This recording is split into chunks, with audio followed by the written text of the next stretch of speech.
Yo! Welcome sa ating channel! Ako nga pala si Jom ng OPTCG Philippines and today magkakasubukan na naman tayo ng swerte. Magbubukas tayo nitong OP12 Double Pack Set 8. Yan.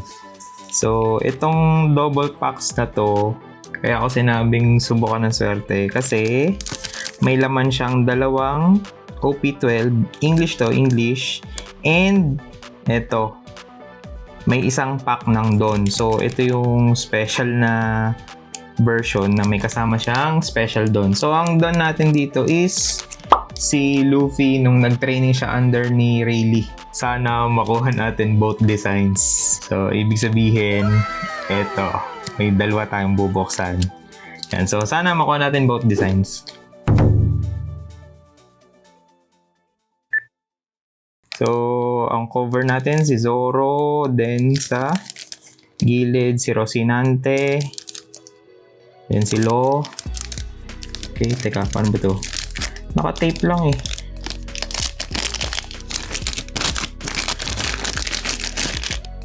Yan. Double pack, set 8. And, paano ba ito? So, sino to? Si Zoro ulit. Teka. Ito si Rocinante, ito si Law. Hulaan natin. Sa likod, si Sanji. Oh! Si Silver's Rayleigh. Yan. Yun know. Ito, parang ginagawa nila lalagyan ng box. Tapos, ito yung ating dalawang pack and ito yung ating Don. Yan. Okay, so ito ay patatlong double pack na natin. So, nung una, nagbukas tayo ng tin pack. And nakuha naman natin both designs, si Luffy at si Gold Roger. Then, yung second time, yung OP11, dalawang klase ulit nandun. Pero si Kobe lang yung nakuha natin, yung Katakuri. Hindi natin nakuha. So, sayang. Buti na lang may mabait na nagbigay sa atin ng foil Don ni Katakuri. Shoutout sa'yo, sir. Lawrence Sarines. Maraming salamat sa mo sa akin. Surprise freebies. Bumili kasi ako sa kanya ng mga Dons. Yan. So, ito ay English. Ibig sabihin, ang laman niya is... Teka, ilan nga ba laman ng English? 12? Grabe. So, ito, since double packs to, hindi natin alam kung may hits. So, talagang patindihan ng swerte. Hindi natin alam kasi at least sa isang box may mapping tayo ng hits eh. Dito wala.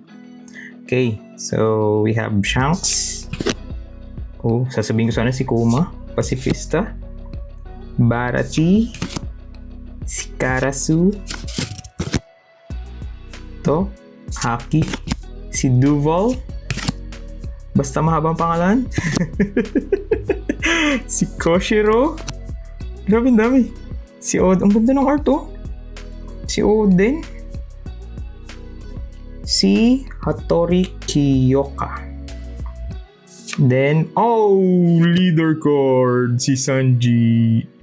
So, kapag leader card, ibig sabihin, rare to. Yan, rare. Tsaka isa pang rare. Si Tashigi. Yon. Wala na talaga. So, wait lang doon sa OP13 natin ha. May surprise tayo doon. Medyo may niluluto lang doon. And nga pala, may comment sa atin ngayon from Puzzle Stitch 690. Sabi niya, question din boss, what do you think about buying and not opening booster boxes? Plan ko magtabi din ng booster box. I plan to collect all for investment. Hehe. Yun. So, palagay ko kasi nakadepende yan sa budget mo. Yun. Since kasi ang galaw ng ngayon, ang galaw ng TCG ng presyo is matagal kung boxes yung pagbabasihan mo. Yun. So, kung may dispensable cash ka naman na hindi mo agad kailangan and gusto mo mag-invest, tingin ko go. Pwede naman. Pero kung ako sa'yo, mag-open ka na ng box. Mas masaya mag-open ng box. Okay. First card. We have Kinemon, si Django, Delabete, si Patty. Grabe, tagal na nito ah. Ito, sa Sky Island, si Calgara, si Virgo, si Buffalo. Ito, alagad ni Buggy, si Moji and si Kabaji. Then we have si Vice Ganda. Oops, mukhang safe tayo sa leader pack. Si Zoro. And we have Koala. Ano to? Ano to? Oh!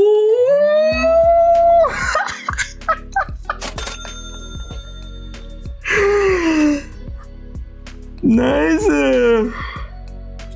We have Toshigi. Grabe, ano to? Chase card ko to kasi ito ay art ni Peach Momoko. Yan. Si Peach Momoko, kilalang artist yan. Sa Pokemon na ata. Yeah. Akalain mo, buti hindi ko agad binili tong card na to. Mapupul ko pala. Nice. Ang ganda ng art to. Ang tipid lang ng foiling niya kasi yung espada lang, yun oh. Kita niyo ba? Ayun oh, espada lang yung foil. Tapos nasa likod siya nito, tas lumampas yung braso niya. So parang itong border ng card, sumuot siya dun. Yun oh, parang sumuot siya dun sa border ng card. Yun, tas yung likod wala. Normal na foil lang. Parang normal na print lang. Pero bawi naman doon sa ano, sa art. Nice. Okay, so sleeve natin yan. Sleeve natin from Cat. Yung link nito kung saan kayo makakabili nasa description yan. Yan. And top loader from Dibs Pack. Dibs Pack, tsaka Cat. Paano naman? Nice! Hindi tayo na zero, nakaisa na. Nice. Nardon. Yan. So, sino kaya? Ano ba? Oops, sa likod. Kasi ako, ang kinokollect ako kasi ay Don cards. Yan. So, kaya gusto ko sana makompleto both designs. So, ang Don card natin is... Oh! Ito yung 3D. So, ang kasunod niyan, 2Y. Sana makuha natin. Kanino nga bang libre card yun? Ang may texture lang yung bato at saka yung straw hat. Yung likod, wala. Normal na print. Tsaka yung 3D, parang may glossy na foiling. Medyo random yung texture nung bato tsaka nung straw hat. Yan oh. Yan. Nice. Lagay natin sa sleeve. Teka. Kita niyo yung detaling yun? Yung tatlong guhit na yun sa ibabaw. Yun yung sinira ni Buggy yung ano eh. Yung sinira ni Buggy yung straw hat ni Luffy. Tinusok nung ano niya. Kutsilyo. Nung ano pa yun? Early arcs pa yun. Yan. Okay. One down. So before tayo mag-proceed sa ating next box, i-announce ko na rin, may ongoing giveaway tayo. Magbibigay tayo ng isang 3x3 na binder. So ang kailangan nyo lang gawin, mag-comment lang kayo sa baba. And ang ongoing question natin, alin yung mas magandang set ng Dons? Yung PRB01 ba or yung PRB02? Yon. So, malapit nang i-announce yan. Siguro sa Facebook natin i-announce yan. Magla-live tayo para makita nyo na fair yan sa lahat. And kung gusto nyo sumuporta sa channel, unang-una syempre mag-subscribe kayo and gamitin nyo yung links ko sa baba. Yan, nasa description yan. Kung saan ako bumibili. Lahat ng links ko dyan, tested ko yan. So, hindi ako maglalagay ng links dyan ng hindi ko pa nasubukan. Okay, so proceed tayo sa next box. Yan. And may comment nga pala ulit from Arnold Samson 3245. Meron po ba site makikita yung value ng mga cards sa Pilipinas market? Mas okay ba bumili ng mga pulled hits? Paano kaya malalaman kung overpriced na yung bibilhin? Walang specific app kung dun sa Philippine market kasi tayo, nakabase tayo sa UUT tsaka sa TCG player. Kung gusto nyo nga palang, kung baguhan lang kayo at gusto nyo matutunan tungkol sa pricing, may video ko ng tutorial. Yun, ilalagay ko na lang yung link, lalabas yung link dyan. Okay, second fact. And sabi niya, mas okay ba bumili ng mga pulled hits? Depende sa definition mo kasi ng okay. So, kung gusto mo ng kung iniisip mo yung budget, mas mura bumili ng pulled hits. Kaso nga lang, alam mo yun, walang sense ng satisfaction kasi parang hindi mo siya pinaghirapan. Yun, versus dun sa na-pull mo yung gusto mong card. Na gusto mo yung yung hinahanap mong card, yung chase card mo. Iba yung feeling. Grabe. Parang ito. Yan. Third fact. Yeah, sorry. Hindi talaga ako maano sa English. Hindi talaga ako. Parang sumisilip na naman Sabi, parang sumisilip na naman Ako leader yun. And paano malalaman kung overpriced na yung bibilhin? Wala. Susubaybayin mo lang talaga sa market. And nga pala, pwede mong basehan nga yung TCG player tsaka yung UUT na pricing. Mag-install ka ng OPTCG Dex na application. Libre lang yun sa Google Play or sa App Store. And yun, makikita mo na dun yung pricing ng cards. Usually ang presyohan pag English times 45 pesos. And sa UUT, usually times 0.3 or 0.35. Eto si Ipon Matsu, yung nagbigay kay Zoro ng espada. Kasi Pista again, we have Django again. Eto, nung naglaban yung dalawa. Then we have Carmen. Ito yung kalaban ni Sanji sa cooking competition. Then Haki ulit. Buggy. Pailan na to? Si Koshiro, parang pare-pares yung Leader pack. Si Zoro to. Kulay green So kapag leader pack, rare. Nice. Si Pudding. And si Shanks. Ganda. Mga card ni Shanks. Puro mga pang-angasan. Okay. Fourth pack, last pack. And before that, sagutin uli natin from Puzzle Stitch ulit. As a collector's perspective here in the PH, in the long run ba better ba mag-collect ng English kesa Japanese? Define ulit natin yung better mo kasi kung in the long run, kung ang hanap mo ay value-wise, go for English. Kasi mas mataas ang demand ng English. Pero, kung ang kailangan mo ay pong personal collection, kung dito sa Pilipinas kasi mas available ang Japanese dito sa atin, go for Japanese. Kasi, kaya ako nasabi na for personal or for satisfaction na satisfaction wise. Kasi makukumpleto mo yung makukumpleto mo yung collection mo.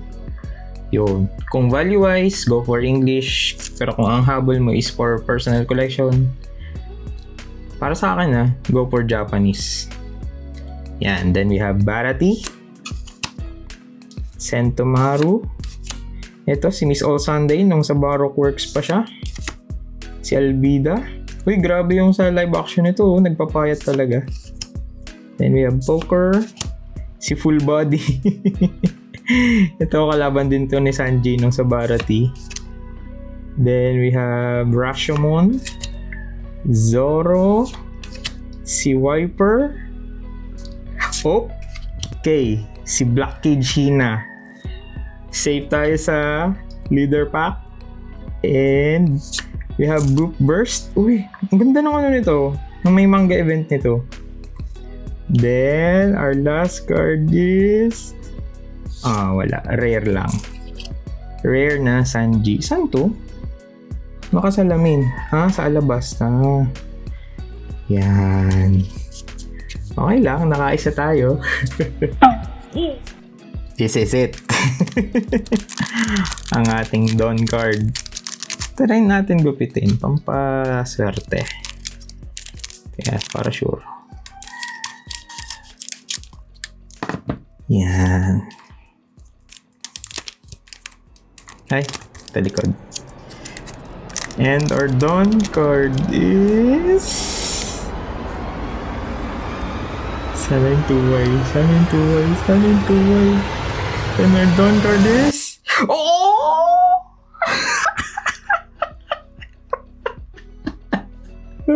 Nakuha natin. Nakuha natin both designs. Nice. Hindi na ako bibili ulit. Nakompleto na.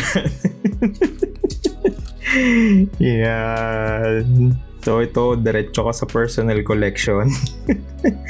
So, ito, same. Same nung unang card. Ang may texture, yung straw hat at saka yung bato. Yung yung other elements wala. Yung pala, yung Dawn characters pala, parang merong, alam mo yun, parang gradient. Yan. Nice. Ito, ang kwento nito, ay, di ko pala pwedeng i-spoil. Basta, nag-training nito si Luffy. So, ito, yung first part, iniwan niya yung straw hat niya. Then, after ng training niya, ito, kinuha na niya. Yon. Quick recap tayo. Nice! Peach Momoko, Tashigi, Alt Art.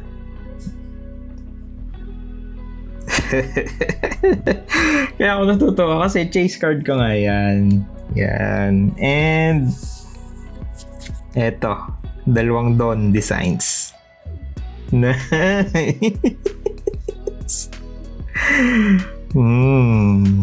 Kasi nga nung last time di natin nakuha eh. Pero this time, ito, nakuha natin both designs. Buti na lang.